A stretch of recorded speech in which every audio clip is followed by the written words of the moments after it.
When a dismissive avoidant doesn't commit and actually try to progress the relationship, it often leaves people of insecure attachment styles feeling confused, overwhelmed, and even hurt in this particular instance. But how does a secure person respond to this?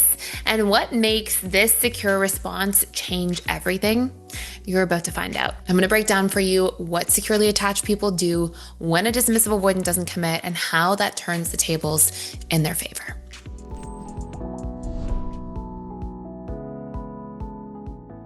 First and foremost, one of the most important things to address is that in that dating stage of relationships, that very first stage where we're getting to know somebody, each attachment style has a unique timeline that they generally tend to expect somebody to make a commitment along. So a securely attached person has a different set of ideas about how long between meeting somebody and then like really committing to a relationship that framework should be versus an anxious preoccupied person, for example. So generally for APs are ready to like be in a committed relationship, sometimes as early as the 2-week mark.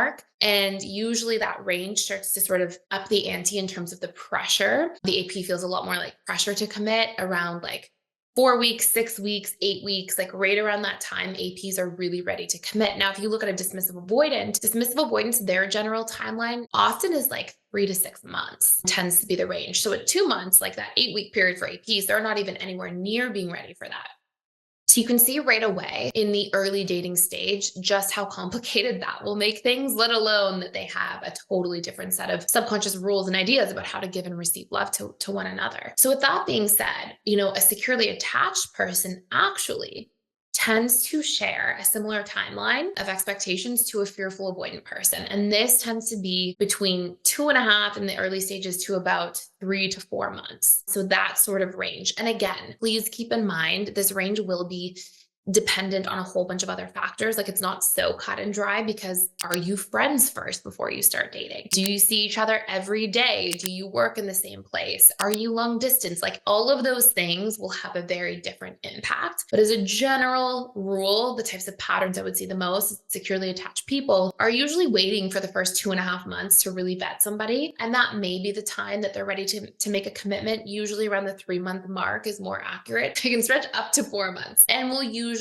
see that kind of time to properly vet a partner. So when we then pair that up with a dismissive avoidant individual, and keep in mind too, like I know I mentioned the FA timeline, the FA has that 3 to 4 month timeline for different reasons, right? Like they may share that same timeline, but it's often because the FA is kind of going from their anxious to their avoidant side and constantly has this like mixed set of feelings about how to commit or whether or not to commit.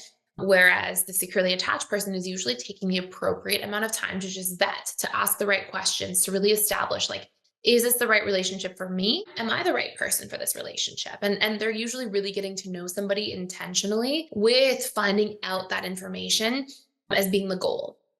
So then when we have a dismissive avoidant, right, they're looking like 4 to 6 months. And so let's say, for example, that we have somebody who's more intensively DA, like a more intense dismissive avoidant, and somebody who's, secure with like a little bit of anxious preoccupied in there. So let's say they're secure. They're ready to commit to a relationship around the 3-month mark. Okay. Let's say even like 2.5-month mark.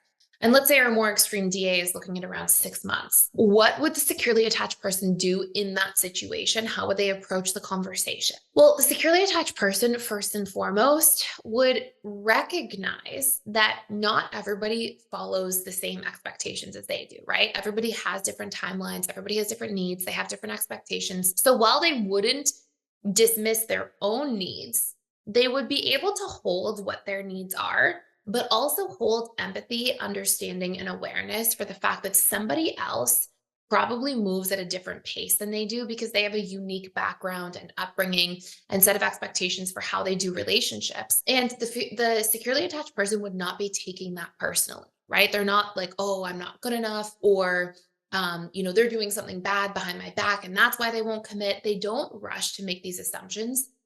Instead, they tend to be more approach oriented in their behavior and try to ask questions rather than make assumptions and kind of get to the bottom of things. I just wanted to pop in here and let you know we are doing a 7-day free trial to the All Access Membership Pass at PDS, which means you get access to literally everything inside of the school. And this includes the 4 live webinars I do with our students every single week, And on top of that, you get access to all of our different courses. We have over 55 different courses on relationships, communication, boundaries, emotional mastery, guilt and shame, learning your needs, so many different facets that are really important to master our lives and feel really good about our lives going forward. And last but not least, there's a daily community event. We have trained facilitators and coaches who are in there doing that work, showing up to support you on your journey every single day. Please join me on the other side. Come check it out. See if it's a fit for you. I'd love to see you there. Go ahead and sign up by clicking the link in the description box below. The way that a securely attached person might approach the situation is first to let the person know how they are feeling. And it's interesting because we'll see like a fearful avoidant usually will just hold things in. Anxious preoccupieds can also sometimes hold back and not say too much because they're afraid of pushing that person away. So as a way to maintain more closeness, they kind of silence their needs and go into people pleasing the other person's needs. But generally for anxious preoccupieds, we'll see that kind of come out more in different ways. So a securely attached person would approach a dismissive avoidant and say, hey, look, I've really been enjoying getting to know you. I've had a great time these past few months, and I'm definitely in a place where I could see this being something and going somewhere. And so while I'm not saying that this has to be this immediate decision, I'm letting you know that I definitely want a commitment longer term. That's the path I see this taking, but I also value and care about my own time. And so I don't want to be investing with that intention in mind for the future if you're not on the same page. So what I am needing from you is a confirmation that you see this also moving in that type of direction long term. Like obviously I'm speaking very formally. You would put that into the words of like how you're actually going to have a conversation with your loved one.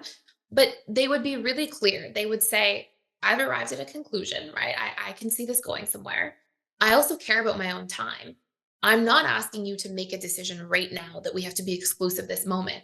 I'm okay with you having a slightly different timeline, but I need to know that directionally you're moving in that space and that within the next, period of time, you're going to see that this can be a good place for us to go to. So they're looking out, the securely attached person is looking out for their needs. They're supporting their frame of reference for like what their intentions are in the relationship. They feel fully confident in expressing that. And they're able to hold the other person's point of view and kind of empathize with somebody being different than they are and maybe being slower moving, maybe needing more time to make commitments, but making a stance, right? They're being able to communicate, show up, back themselves, say, this is what I'm looking for. And I value my own time. So if you're not also moving in that direction, tell me, because then I can make a decision according to that information. So there's no like, what are we that kind of pops out of the blue. There's no like, hey, I need to know something right now. Are you making a commitment or not? There's no like immediate pressure, which we know is first of all going to push the dismissive avoidant in the totally opposite direction. And on top of that, there's not like a people pleasing where they're unwilling to communicate what their stance is and what they're needing and then just resent the person later on. They're also not willing to get caught in the gray area forever. And they're also not willing to put themselves in a position where they're going to try to not, try to play it cool, let's say.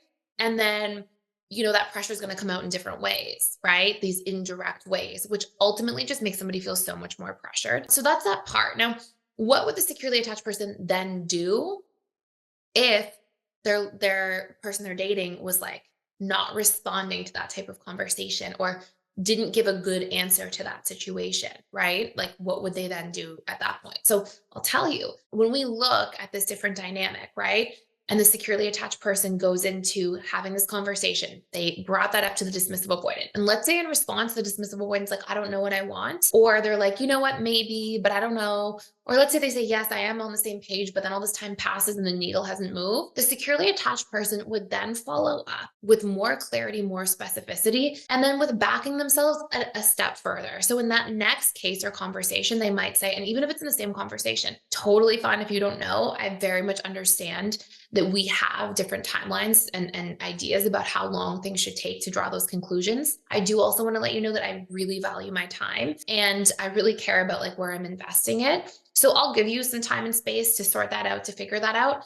But if I don't see something that looks like it's a progression and it's substantial within the next couple of months or the next few weeks, or insert your kind of timeline that seems relevant, ideally don't tell somebody like within 24 hours. Like you don't want it to seem like an ultimatum. You want to give space and time for somebody to figure it out. But you would say, if I don't see progression in the next little while, then I will, follow up with you. And if we haven't been able to make a decision together to progress, then I will have to just take a step back because I'm looking for somebody who's ready to commit in a relationship. And that's valuable to me. And that's important to me for where I'm at right now. And so there's not like a threat, right? There's no like, if you don't make a decision, I'm out of here. There's no threat, but there is like showing that person that there's a natural consequence for them not showing up, right? And it's healthy. This is how we back ourselves. This is how we have boundaries. This is how we like show up and communicate in a healthy way. And it's showing that there's these natural consequences. Like if you're not ready to move the needle, and that's what I want, and that's where my time, like that's my timeline that I'm looking for a commitment within, and I don't see any progression, then like for me, I don't want to be with somebody who's not willing to have that kind of progression. Now, don't say it like that, right? Say it like how I said it a minute ago and using the kind of like script I gave you. But that's you fully backing yourself.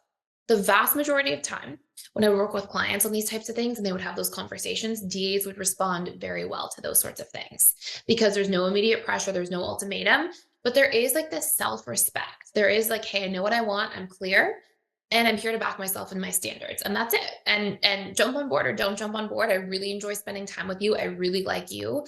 But if you're not ready and you're not willing to make a commitment, I'm also not going to get stuck in this gray area with you because I'm clear about my boundaries. It's this healthy kind of win-win.